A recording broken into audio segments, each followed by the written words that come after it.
कैसे हो विद्यार्थी मित्रों। मैं किंजल पटेल फ्रॉम अश्वमेघ विद्यालय।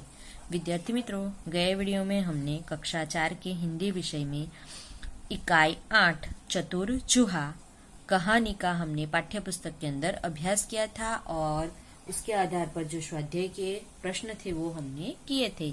आज हम वर्कबुक के अंदर जो इस पाठ के प्रश्न दिए गए हैं वो हम करेंगे। उसमें पहला प्रश्न है, कोष्टक से उचित शब्द चुनकर खाली जगह में लिखिए।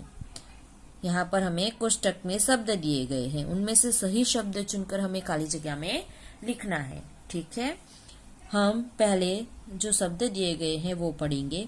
कशीदा, टुकड़ा, दर्जी, कचहरी, कशीदाकार।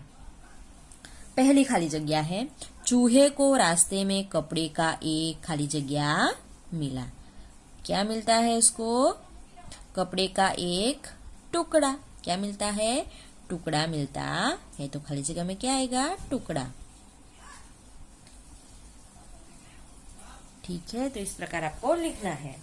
दूसरा है, चूहे ने खाली जगह की एक दुकान देखी। चूहे ने किसकी दुकान देखी?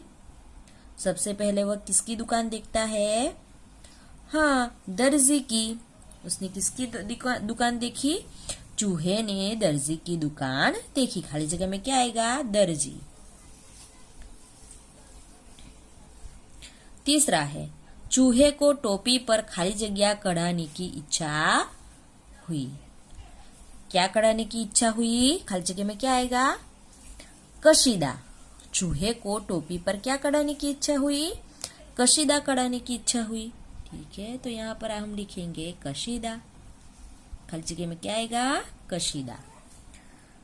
चौथी है, खाली जगह ने चूहे की ओर देखा। चूहे की ओर किसने देखा?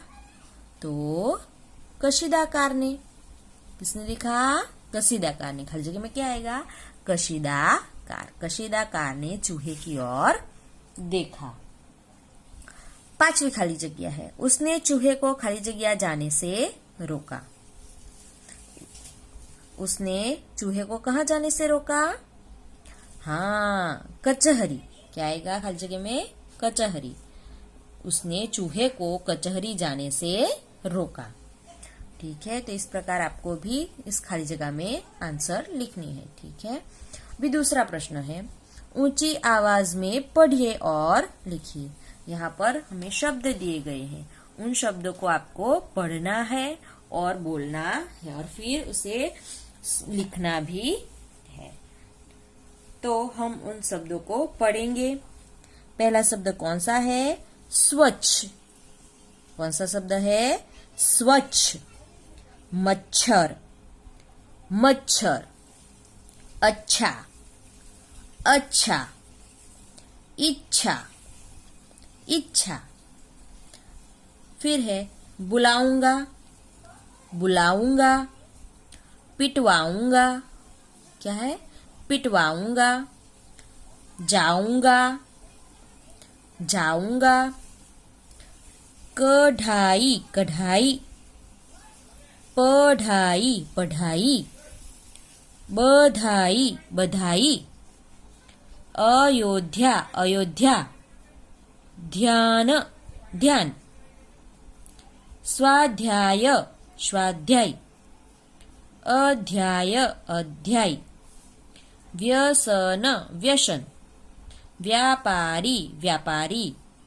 वायव्य, वायव्य। कर्तव्य, कर्तव्य। ठीक है, तो इन सारे शब्दों को आपको वापस यहाँ पे लिखना है। उसके नीचे जो जगह दी गई है वहां पे आपको ये प्रश्न ये जो शब्द है वो लिखना है। ठीक है, अभी आगे का प्रश्न है, प्रश्न नंबर 3, सही वाक्यांश चुनकर पूरा वाक्य लिखिए। यहाँ पर हमें वाक्य दिया गया है और उसके नीचे 3 और वाक्य दिए गए हैं, तो उनमें से सही वाक्य चुनकर आपको वो जो पहला वाक्य है, यहाँ पर जो वाक्य दिया गया है वो वाक्य पूरा करना है। पहला वाक्य है, चूहा दर्जी के पास गया। क्योंकि चूहा दर्जी के पास क्यों जाता है? हाँ, उसे टोपी सिलानी थी। उसे शिकायत करनी थी, उसे कुर्ता सिलाना था, उसे टोपी सिलानी थी। ये 3 वाक्य हमें दिए गए हैं, तो उसमें से सही वाक्य क्या आएगा? उसे टोपी सिलानी थी। ठीक है, तो ये आपको यहाँ पे वापस लिखना है और पूरा वाक्य बनाना है। ठीक है, दूसरा वाक्य है, दर्जी ने चूहे की टोपी सी दी क्योंकि वह चूहे से डर गया था, उस दिन उसे फुर्सत थी, वह चूहे का दोस्त था। तो इसमें से सही वाक्य कौन सा आएगा? हाँ, वह चूहे से डर गया। दर्जी ने चूहे की टोपी सी दी क्योंकि वह चूहे से डर गया। क्यों डर जाता है वह? क्योंकि चूहे ने क्या कहा था? चूहे ने कहा था कि अगर तुम मेरी टोपी नहीं सी दोगे तो मैं कचहरी जाऊंगा और वहां से सिपाही को बुलाकर लाऊंगा और तुम्हें दंड दिलवाऊंगा। इसलिए दर्जी क्या करता है? डर जाता है। तो यहाँ पर आएगा। ठीक है, तीसरा है, चूहा खुश हो गया क्योंकि। चूहा क्यों खुश हो गया? रास्ते में उसे एक टोपी मिल गई थी, दर्जी ने उसकी बात मान ली थी, उसकी टोपी पर कसीदा काट दिया गया था। तो यहाँ पर आंसर क्या आएगा? उसकी टोपी पर कसीदा काट दिया गया था, इसलिए चूहा खुश था। बराबर है। चूहा खुश क्यों था? क्योंकि उसकी टोपी पर कसीदाकार ने कसीदा काट दिया था, इसीलिए चूहा खुश था। ठीक है, तो इस प्रकार इसका जो आंसर है वह क आएगा। ठीक है, तो आज हम यहाँ तक करेंगे। ठीक है, आपको भी ये जो प्रश्न है वो वर्कबुक के अंदर लिखना है। ठीक है, नेक्स्ट वीडियो के अंदर हम आगे का अभ्यास करेंगे। Thank you.